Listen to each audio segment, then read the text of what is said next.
নমস্কার বন্ধুরা, ঝর্ণা ঝুমা কিচেনে সবাইকে স্বাগত। কম মশলা দিয়ে কম সময়ের মধ্যে এই রকম একটা মোচার রেসিপি আপনারা ট্রাই করতে পারেন। খেতে কিন্তু দুর্দান্ত লাগে, কোনো মশলাই নেই এই মোচার রেসিপিতে। তো আমি এই মোচার রেসিপিটা কিভাবে বানিয়েছি চলেন সেইটাই এখন আপনাদের সাথে শেয়ার করব। আজ আমি একটা কলার মোচা নিয়েছি আর এই কলার মোচাটা দিয়ে একটা রেসিপি তৈরি করব। সেই জন্য দেখেন কলার মোচাটা আমি এখন কেটে নেব। কেটে ভালো করে পরিষ্কার করে নেব।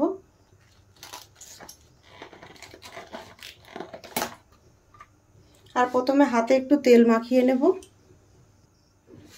দেখেন হাতে একটু সর্ষের তেল আর হলুদ নিয়ে নিয়েছি, এখন পুরো হাতে মেখে নেব। তাহলে কি হবে, কলার মোচাটা পরিষ্কার করতে যে কালো কষটা লাগবে সেইটা কালো ধাবে পরিষ্কার হয়ে যাবে খুব তাড়াতাড়ি।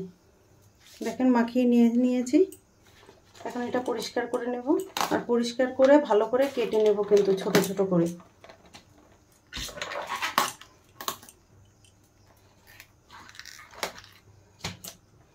কলার মোচাটা পরিষ্কার করা খুবই ঝামেলা। এই যে ভেতরের এই শক্ত অংশটা ফেলে দিতে হবে। এটা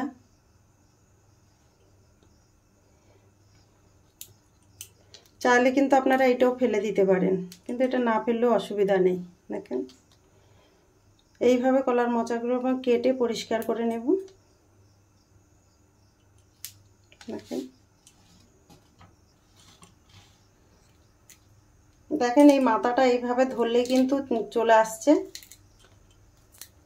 আপনারা চাইলে কিন্তু বটিতে সামনেরটা ধরে টান দিলেই কিন্তু সব একসাথে বেরিয়ে আসে।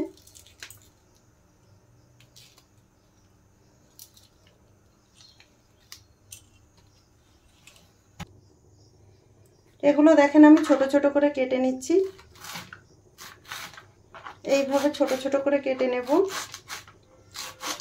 কেটে কিন্তু জলের মধ্যে ভিজিয়ে রেখে দিতে হবে, একটু নুন দিয়ে ভিজিয়ে রাখতে হবে। দেখেন ঠিক এই সাইজ করে ছোট ছোট করে কেটে নিলাম আমি।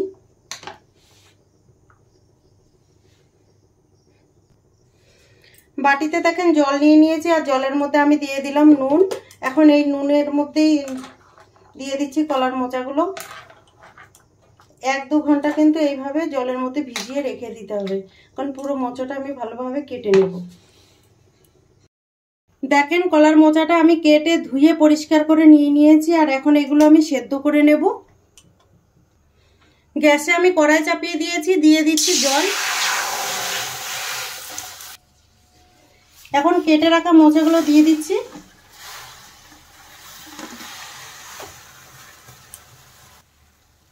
দিয়ে দিলাম হলুদ গুঁড়ো আর দিয়ে দিলাম নুন। এখন একটু নেড়ে দেব, আর এইটাকে কিন্তু নুন হলুদ দিয়ে ভালো করে সেদ্ধ করে নিতে হবে। সেদ্ধ করলে কি হবে, তিতা ভাবটা যে থাকে মোচা সেইটা বেরিয়ে যাবে। সেদ্ধ হতে থাকে এখন। দেখেন কলার মোচাগুলো কিন্তু ভালোভাবে সেদ্ধ হয়ে গেছে। আর দেখেছেন মোচাটা কতটা পরিষ্কার রয়েছে, কালো হয়নি কিন্তু। এরকম জলে ভিজিয়ে রাখলে কিন্তু কালো হয় না। তো আমি এই জলটা এখন ঝরিয়ে নেব মোচা থেকে।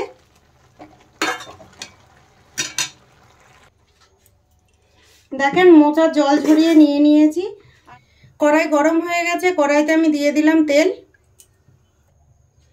তেল গরম হয়ে গেছে, এখন আমি তেলের মধ্যে দেখেন দিয়ে দিলাম কিছুটা কুচো চিংড়ি।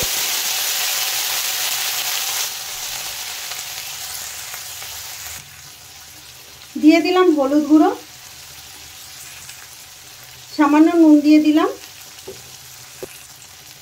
নুন হলুদ দিয়ে দেওয়ার পরে চিংড়ি মাছগুলো এখন নেড়ে চেড়ে একটুখানি ভেজে নেব। আপনারা যদি চান চিংড়ি মাছটা দিতে না চান তাহলে কিন্তু না দিলেও এই রেসিপিটা নিরামিষ তৈরি করতে পারেন, খুব ভালো লাগে খেতে। চিংড়ি মাছ দিলে তার কোনো কথাই নেই। দেখেন চিংড়ি মাছগুলো কিন্তু আমার ভাজা হয়ে গেছে। চিংড়ি মাছ বেশি ভাজলে কিন্তু একটু শক্ত শক্ত ভাব হয়ে যায়। তো আমি দেখেন মাছগুলো তুলে নেব এখন।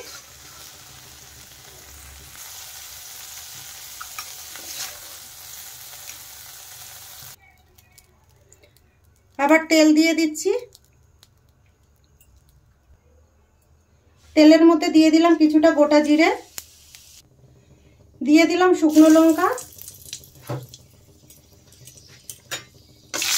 লঙ্কাটা দেখেন ভাজা ভাজা হয়ে গেছে, মশলাও ভাজা হয়ে গেছে। এখন আমি দিয়ে দিচ্ছি এখানে কুচনো পেঁয়াজ। পেঁয়াজগুলো আমি একটু বড় বড় করে কুচিয়ে নিয়েছি। পেঁয়াজটা একটু হালকা ভেজে নেব।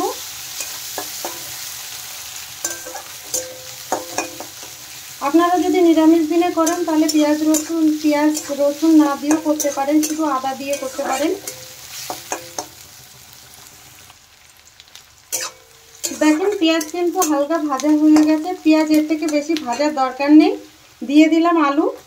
এখানে আমি দুটো ছোট সাইজের আলু দিয়েছি, আর আলুগুলো একদম ঝিরি ঝিরি করে কেটেছি। আলুগুলো কিন্তু এখন হালকা ভেজে নেব।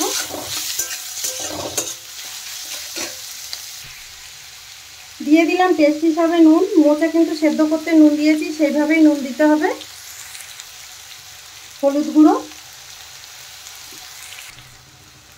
আর দিয়ে দিলাম 4টে কাঁচা লঙ্কা। কাঁচা লঙ্কাগুলো কিন্তু আমি চিড়ে দিই, আপনারা চাইলে চিড়ে দিতে পারেন। নেড়ে চেড়ে ভালো করে এখন ভেজে নেব আলু।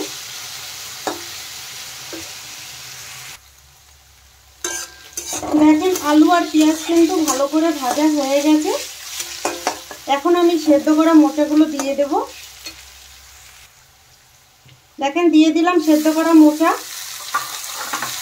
মোচা দিয়ে দেওয়ার পরে আর একটু নেড়ে চেড়ে ভালো করে ভেজে নেব।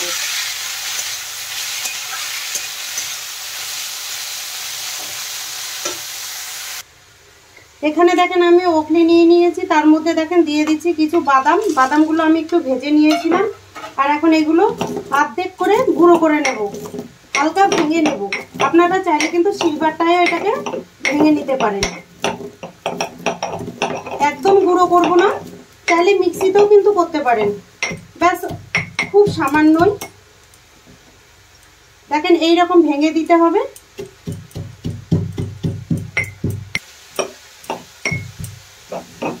দেখেন বাদাম কিন্তু একদম গুঁড়ো গুঁড়ো হয়ে গেছে।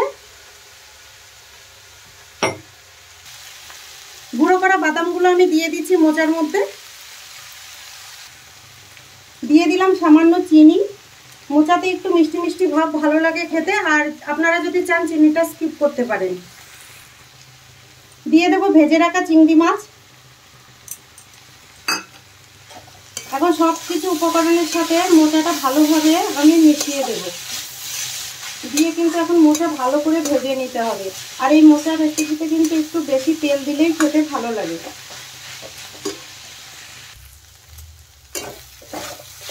দেখেন মোচাটা কিন্তু অনেকটাই ভাজা ভাজা হয়ে গেছে। ভাজতে ভাজতে কিন্তু মোচা থেকে তেল ছেড়ে দেবে, তখন বুঝবেন যে মোচা ভাজা হয়ে গেছে। দেখেন আমার তেল ছেড়ে দিচ্ছে মোচা থেকে।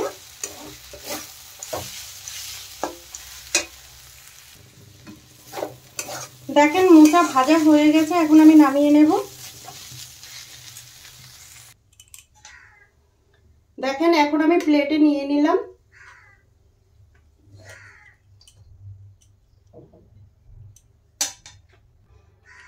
চিংড়ি মাছ দিয়ে মোচার এই রেসিপিটা যদি আপনাদের ভালো লাগে তাহলে আমার চ্যানেলটাকে সাবস্ক্রাইব করবেন, লাইক করবেন, কমেন্ট করবেন, আর অবশ্যই শেয়ার করবেন।